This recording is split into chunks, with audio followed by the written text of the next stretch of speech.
Bismillah. Бүгін 20 апрель 2021 жыл. Biz mына эмдеге байланыштуу биздин ушу тажрыйбабыздан өткөн бир пайдалуу маалымат менен бөлүшүп кетелик. Эмдөөнүн пайдалуулугу же зыяндуулугу же натыйжалуулугу дейбизби, же зарылбы анык жасашка, зарыл эмеспи, ар кимдин өзүнүн пикири бар.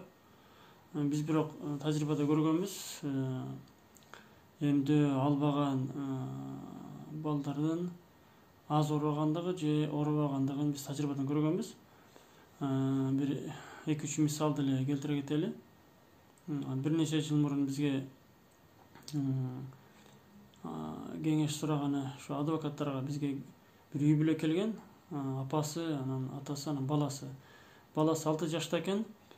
Баланын эч кандай документтери жок деп келген. Эч кандай метрикасы, эч кандай. Биз сураганбыз, ошо метрик алыш керек деп.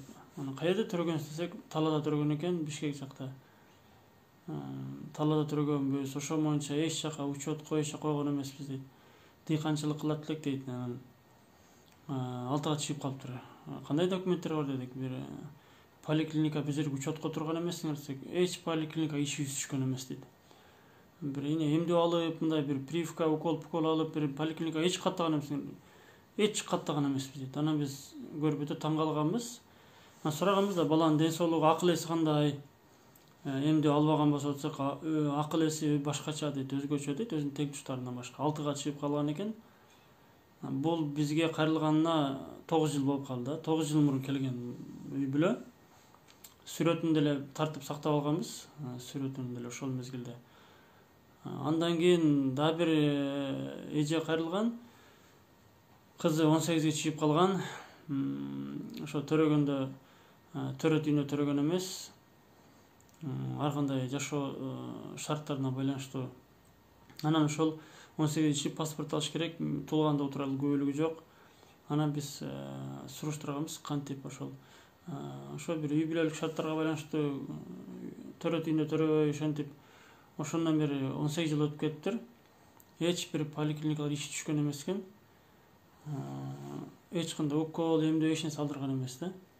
Ошо жана 6 жашар бала да сыяктуу эле.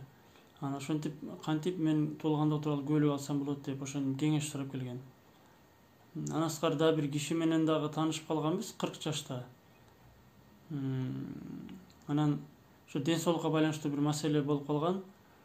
Анан ошо 40ка чыгып дейт, эч доктурга жаткан эмесмин дейт, эч доктурга кайрылган эмесмин дейт. Анан биз кызыктык да.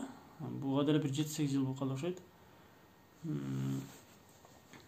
Кантип сиз ушундай деп кызыгып сурадык. Анан мен өзү деле байкаганбы, өзү айтып калды. Ошол мезгилде дейт, 80-жылдар окшойт. Мектепке дейт эмдөө сайганы келгенде дейт, биз ал мезгилде уялчу элек дейт, жанагындай. Кулактардын аркалары чаң болуп, кийимдер чаң болуп, ошондой бир нерседен уялчу экен да. Анан уялып мен качып кетчүм эле, дайым айнектен секирип качып кетип калчумун эле дейт. Эч эмдөө алган эмесмин дейт, дайым качып кетет элем дейт. Ошо бир нерседен уялчу экен да. Анан ошо 40ка чыгып эч бир доктурга жаткан эмесмин, эч бир дары алган эмесмин да, 40 жашта экен. Ол киши дагы ошол Нокенден болот. Ушул 3 үй бүлөнү биз көргөнбүз. Бир эле ошол Нокенден көргөнбүз, 3 эле үй бүлө. Негизи эле мынагы эмдөө албагандарды биз тажрыйба жүзүндө көрөбүз. Аз оорубагандардын балдарын же болсо эч оорубаганын көрөбүз. Анан жанагы ар кандай туумалар болот го, ошол мезгилде мисалы кызамык орус дейбизби, анан эмдөө алган балдар алсыз болот, көп ооруйт. Анан именно ошол кайсыл ооруда каршы эмдөө алган болсо, ошол оору эмес ооруйт экенин биз байкаганбыз, угабыз да немеден. Анан эмдөө жөнүндө көбүнүн пикирлери мындай туура эмес, түшүнүгүчү. Эмдөө бул вакцина эмнеден билдирет? Вакцинанын көбү витамин, бир дары, бир ушундай бир бат сыяктуу бир көрүшөт да. Негизи вакцина жөнүндө түшүнүк ошол жанагы мыйзамда жазылган. Вакцина бул ошол вирустун өзү да, вирустун. Мисалы, кызамыкка каршы вакцина болсо, ал ошол кызамыктын вирустун өзү.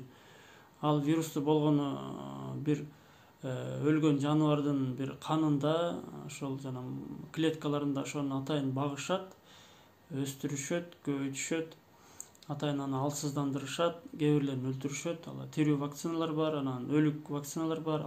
Тирүү деген алсызданган болот да. Алсызданган вакцинасы болот. Ошол вирустун өзү эле, анын просто аталышы вакцина, прививка деп атала берет. Негизи ошол вирустун өзү эле деп түшүнүшүбүз керек. Себеби ал мыйзамда жазылган. Вакцина бул ошол жанагы ошол оорунун ошол вирусу жана анын жашоо калдыктары деп жазылып турат да. Ошо вакцинаны алсыздандырыш, ошо вирусту алсыздандырыш үчүн атайын химикаттар кошуш мүмкүн. Мисалы сымап, алюминий, мышьяк мисалы үчүн. Бул вирустун өзү деп билиш керек. Анан кээ бир медиктер, балким көп медиктер ошонун аныктамасын түшүнүгүндө билбейт, бул вакцина кантип жасалганын айтып бере алышпайт. Көптөгөн ФАПтагы медиктер, жанагы поликлиникадагы медиктер ошол вакцина тууралуу толук кандуу маалыматтары жок. Сурасаң көп суроолорго жооп бере алышпайт да. Ошол жана карама каршылыктары, побочный эффекттери, противопоказаниялары, жасалышы, кантип жасалат, каерде жасалат, ошо билишпейт да. Биз көп маалыматтарды карап көргөнбүз, интернеттен дагы, анан жашоодо деле көргөнбүз да. Ошого вакцина бизде Кыргызстанда ыктыярдуу, милдеттүү эмес, ар ким өзүнүн алып албай өзү чечет. Биз вакцинаны алышка же албашка эч кимди үгүттөбөйбүз. Болгону ошо пикирибизди гана бөлүшүп кетебиз.